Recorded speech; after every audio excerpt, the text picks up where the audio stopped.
Hello, this is Chiak. We are back again with another set of Syberia. And I'm not quite sure what part, how much we're getting ahead of ourselves, or... Oh, there's an inside part. Alright. Nothing here. Go down this way. Oh.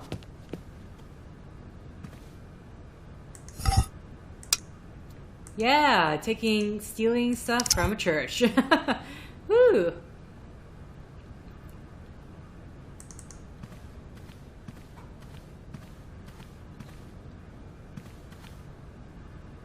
This thing's jammed. Oh, I see the keyhole here. This thing's jammed. Okay, I'm assuming that just... Okay.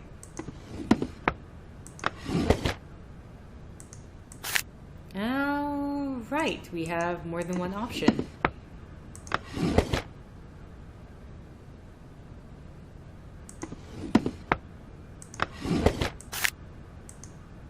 We have a lot of options here. Okay, how come you're not keeping this all in the same place?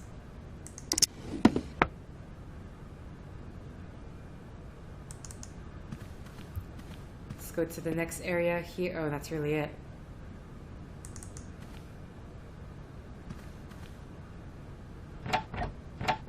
Locked? No point. It's locked.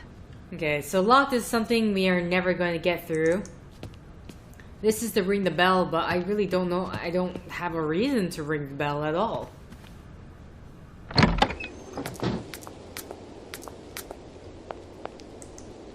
So I'm thinking purple, blue.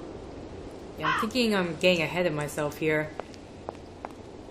So I guess let's try to figure out how to get Oscar's arm and his legs.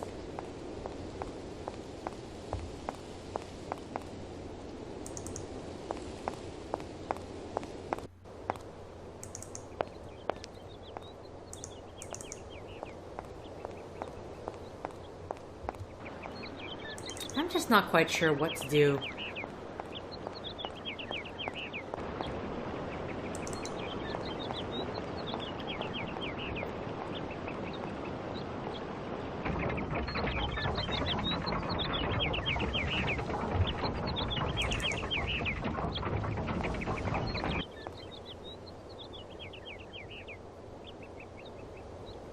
That's not anything. Okay. Let's go to the factory. Try, for goodness gracious, to figure out this console. Can't remember if it was the A or B mark.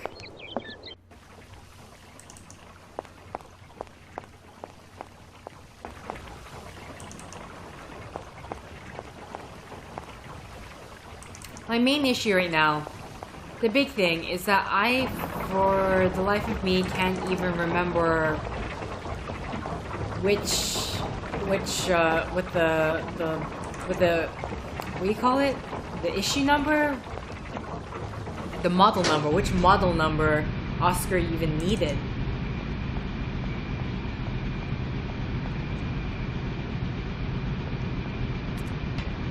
And there's no dialogue. Because we have this, but that doesn't really give us anything.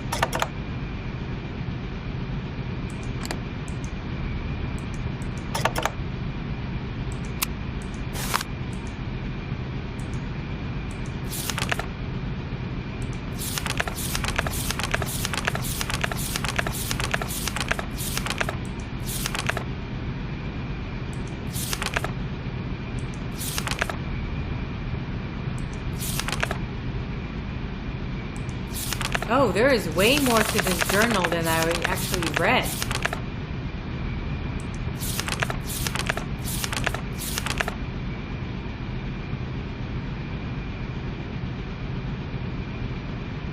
Something terrible happened. First day that Hans left the house. Okay, June 20th. I guess let's read this, because I did not realize there was way more to read. June 20th. Hans has been out his coma for a month now. He still doesn't say much and has difficulty moving. He sits motionless for long periods of time, his eyes wide open as though lost in thought.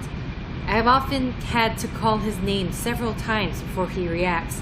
Then he will smile, and when he does, the moment is magic for me, and I couldn't possibly be happier. June 22nd. I had to talk to him. The burden was too great. I asked Hans about the accident in the cave to find out what he could remember. He could utter only one word, mammoth, and his eyes glowed so strangely when he said it that he frightened me. September 15th. I go back to school today, and for the first time in my life I am dreading it. I am afraid of leaving Hans alone. Despite Gertrude's kindness and attention, I have the impression that Hans is much less nervous when I'm there. October 20th. While I was doing my homework yesterday evening, Hans crept up on me so quietly that he made me jump. He took a pencil and a blank sheet of paper, and curiously, he started drawing. It is the first time since his accident he has done anything but daydream. October 28th. Hans scribbled almost obsessively. It was all he will do all day long. I feel it annoys Father. Nobody else understands, but I can see that Hans is trying to draw mammoths. November 16th. Today is my birthday, and Gertrude has made me an apple pie, my favorite. But Father has not returned home for lunch, and Hans doesn't want to leave his room. The best present I could ever have is to see Hans back on his way to recovery. December 25th.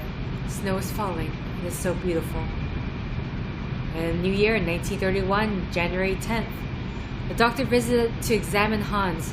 He seems happy that my little brother has fully recovered his faculties. It truly is a miracle. I don't understand why he doesn't talk more, though. Why he isn't livelier, like he was before.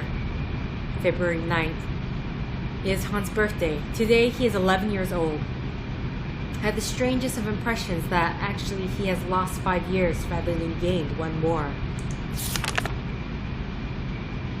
February 24th. The doctor has just left. I saw him whispering with Father. Their serious expression worried me awfully. What could they be hiding from me? I am a grown-up now. At the age of 15, you can understand everything. At the age of 15, you can understand everything. I am too scared to ask Father what is happening. March 15th. I have been thinking, and it seems to me that Hans' attitude isn't normal. The shock of the fall in his coma must have had much more serious effects than we first imagined. Hans, my dear brother, what is happening to you? April 4th.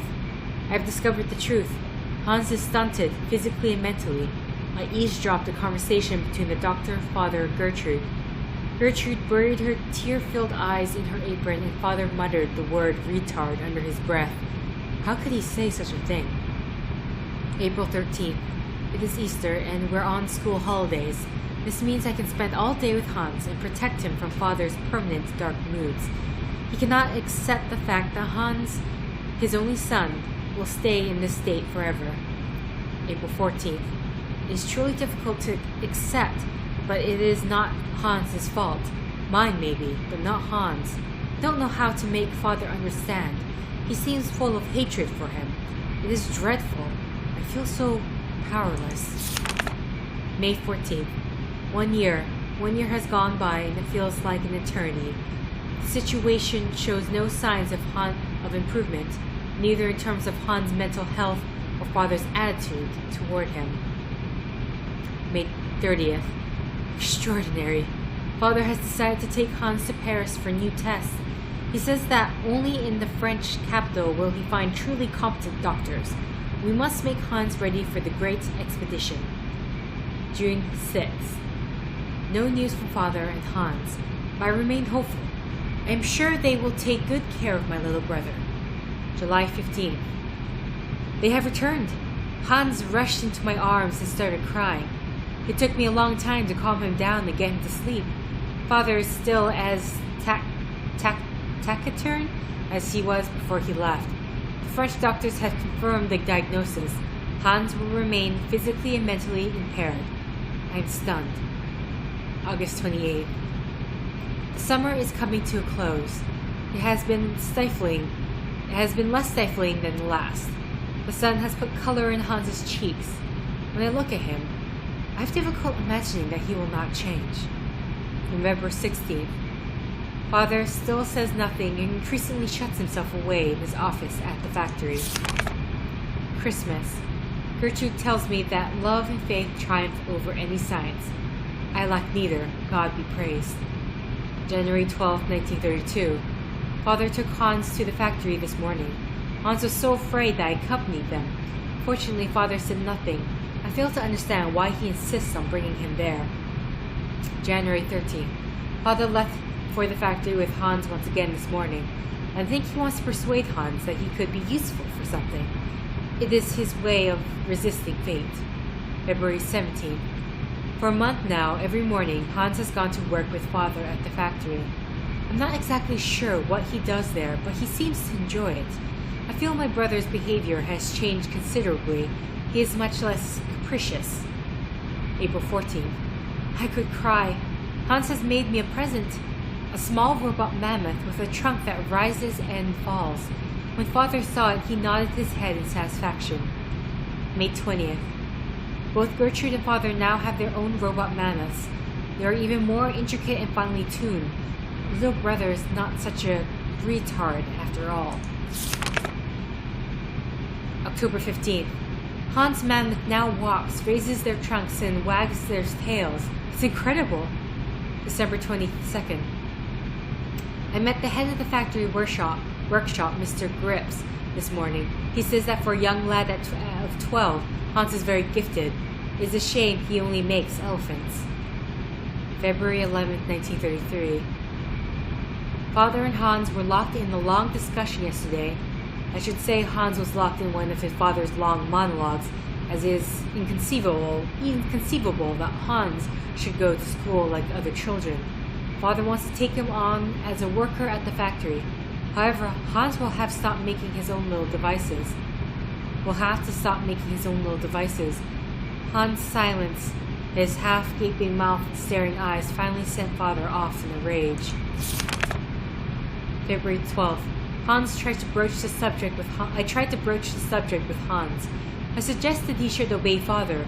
Learning a craft at the factory is his one chance to do something constructive with his life. He is so gifted and takes so much pleasure in making automatons. He did look like he wasn't listening to me, but I know he'll think about what I said. February 20th. It's not that Hans cannot speak. It's rather that he doesn't want to speak. He uses the least possible word for communication, except with me, but he is still very economical with words. May 15th. Incredible. Hans was not just satisfied with learning how the assembly line works. Instead, he has completely redesigned it. Father and Monsieur Grips are taking a serious look at his plans. July 10th. Father has wanted to talk to me about my future since I passed my exam. He wants to send me to university because he says my intelligence is astounding. My heart was beating so loud. It is true I do love studying, but I couldn't bear to be away from Hans. September 2nd. What a ghastly summer. I'm permanently torn between desire to go to university and my refusal to leave my brother. I talked about it with Hans, but he said nothing. That same evening, I found my own little mammoth broken. October 9th. Hans has had another fit of hysterics at dinner again. Father announced that Hans' new assembly line would soon be finished. However, they have removed the automaton pirates that shout orders, as they were deemed superfluous. Hans was livid. He hurled his soup dish to the ground and stormed off to his bedroom. What will happen between the both of them when I'm not here? October 17th. Despite my scruples, I am finally leaving. Hans has not talked to me for a week. Father would not understand if I told him why I wanted to stay. My heart is so heavy. Christmas. It's so strange to be home. I had never left home for such a long time. Once we were alone, Hans did not stop talking. Words just leaped from his mouth. How we laughed at his excitement. He presented me with a delightful little ballerina to replace the mammoth, he told me. I was so touched that I started to cry. Distance has done nothing to harm the strong bond between us. October 10th, 1937. It is strange to pick up this diary once more. At first my impulse was to tear it up, but I resisted and instead succumbed to my second desire, which was to write for a while. I am alone in my attic once more. I have been home for 2 months now, and after a summer spent living with the intense joy of being reunited with my brother, Hans has returned to the factory. Father has aged so, and Gertrude's arthritis causes her terrible pain. September 13th. All in all, these last 4 years have been kind to Father and Hans. Their relationship is less tense. They still do not exchange much conversation, but they now have a thing in common: the factory. I'm even beginning to feel a bit jealous. Silly, really. September 17th. Hans hasn't changed. To help Gertrude, he has designed a totally automated kitchen. And Gertrude can't stop moaning at the wooden puppets. Oh, how I adore them. October 9th. I went to go and see Father and Hans at work. I hadn't been to the factory for ages. It's strange how much it has changed. I was very curious to see them and set about their task. I like Father's new office very much. Hans has a small workshop on the first floor, crammed with odds and ends, unfinished robots and designs exactly as I imagined it in fact. October 15th. The factory is working very well. Orders from toys keep coming in, spurred on by the run-up to Christmas.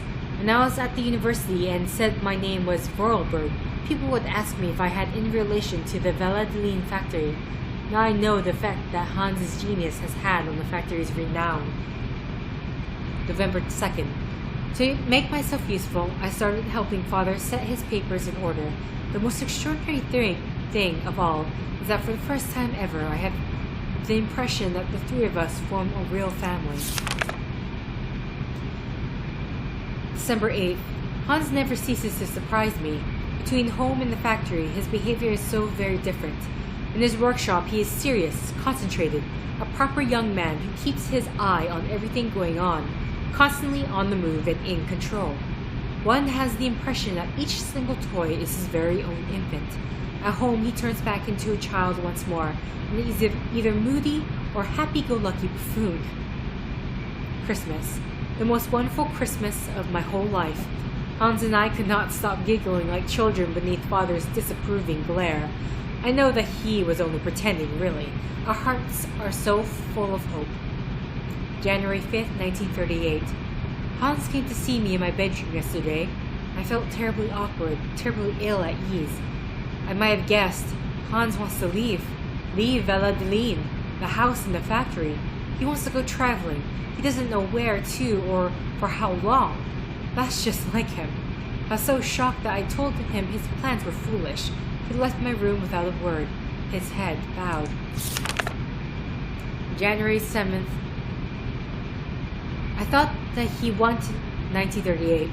I thought that he wanted to leave because of Father. Not at all. It's because of the mammoths. He wants to go tracking mammoths. I thought he had gotten over his obsession. I know my brother only too well. I wouldn't dream of telling him his quest is useless. It isn't worth it. He will not listen to reason. January 10th. I was so selfish the other evening. I returned to talk to Hans and asked him gently if he was sure of his decision. I already know what the reply is going to be. Nothing will make him change his mind. January 19th. Despite my profound sadness and despair, I must help Hans fulfill the destiny he has chosen and announce the news to Father. I fear the worst. January 24th. The worst was worse than my fears. Father's anger was terrifying. He shut Hans away in his workshop at the factory and has forbidden all visits except from Gertrude, who feeds him. February 1st. Father has decided that Hans should remain locked up for as long as it takes him to abandon his infantile decision. Gertrude tells me that Hans is very despondent, yet highly resolute. The worry is driving me mad. February 6th. As soon as Gertrude returns from the factory, I hasten to get news of my little brother. He doesn't say anything. He just fiddles with his bits and pieces, she replies every day with a sigh. I have tried desperately to reason with Father, but I know I am just wasting my breath. February 9th. Hans is 18 years old today, and he is all on his own for his birthday. February 20th. In secret, Gertrude delivered to me a small robot from Hans. It's a robot of us as children. It works with a small cylinder punched with tiny holes. I quivered with emotion as I turned the key. The message it gave was simple. He was telling me he loved me very, very much. February 21st. Gertrude gave me a different tiny cylinder for today's toy. Hans is truly incredible. He found a means of communicating between us and us alone in total secret. February 27th. My days are spent eagerly awaiting Hans' message. He has now resolved to run away. He is preparing his escape, like if it was a game. How much more is this? Okay. March 6th. Gertrude has returned and she is beside herself. Hans has disappeared. Father has not even deigned to return to the workshop where he locked up his son, nor find out how he managed to escape. He just gave me a black look as if he knew we were up to something behind his back. March 7th. It is beginning to dawn on me that Hans is gone. I miss him so much. Lord, please protect my little brother. Watch over him for me. March 11th. With Hans gone, Father now locks himself away night and day at the factory. The house is so gloomy now. March 12th. This morning I caught Father in the drawing room installing a coffin on the trestle. The sight of it made my blood freeze.